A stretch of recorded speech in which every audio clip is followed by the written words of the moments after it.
नमस्कार। हम इस महाद्वीपीय सीरीज़ के अंदर हमने कुछ महाद्वीपों का अध्ययन किया था, जिसके अंतर्गत मुख्यतः हमने सबसे पहले दक्षिणी अमेरिका महाद्वीप का अध्ययन किया, उसके बाद ऑस्ट्रेलिया महाद्वीप का अध्ययन किया। ये मुख्यतः जो दक्षिणी गोलार्ध में आने वाले महाद्वीपों के अंतर्गत आते हैं। अब हम बात करते हैं जो मुख्य उत्तरी गोलार्ध में आने वाले महाद्वीप, जिसके अंतर्गत हम सबसे पहले बात करेंगे उत्तरी अमेरिका महाद्वीप की। तो हम मानचित्र के आधार पर इसमें जितने भी देश आते हैं उनका और इसकी प्रमुख विशेषताओं का अध्ययन करेंगे।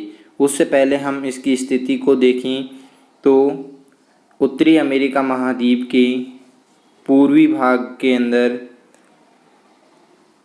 उत्तरी अटलांटिक महासागर आता है, जबकि पश्चिमी भाग के अंतर्गत देखें तो इसमें प्रशांत महासागर, जो उत्तरी प्रशांत महासागर है, वो इसके दोनों तरफ आता है। यह मानचित्र उत्तरी अमेरिका का मानचित्र है। इस मानचित्र को हम बड़ा करके इसके विभिन्न देशों के बारे में अध्ययन करते हैं। सबसे पहले हम बात करते हैं इस देश की, जो कि कनाडा के नाम से जाना जाता है।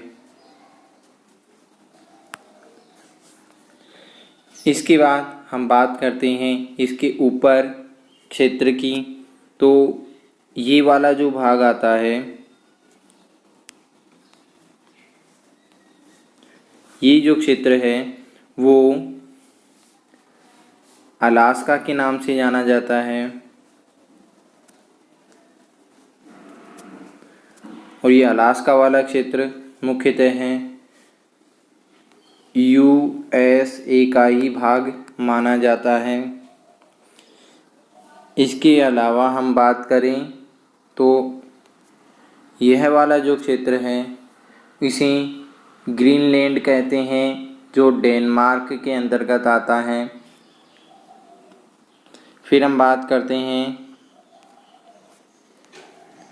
ये जो क्षेत्र है, ये पूरा क्षेत्र USA कहलाता है, जिसे संयुक्त राज्य अमेरिका कहा जाता है। इसके अंदर प्रमुख 5 झीलें पाई जाती हैं।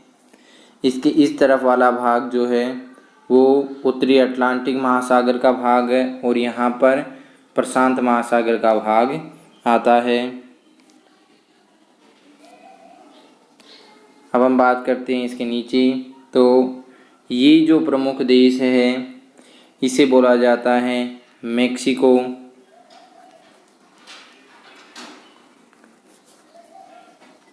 मेक्सिको के बाद यहाँ पर बात करें तो नीचे का भाग जो है वो दक्षिणी अमेरिका का भाग आ जाता है। तो उत्तरी अमेरिका और दक्षिणी अमेरिका को यहाँ पे अलग करने वाला जो देश है वो है पनामा। यहाँ पर पनामा नहर भी है, जो कि बहुत ही महत्वपूर्ण नहरों के अंतर्गत आती है।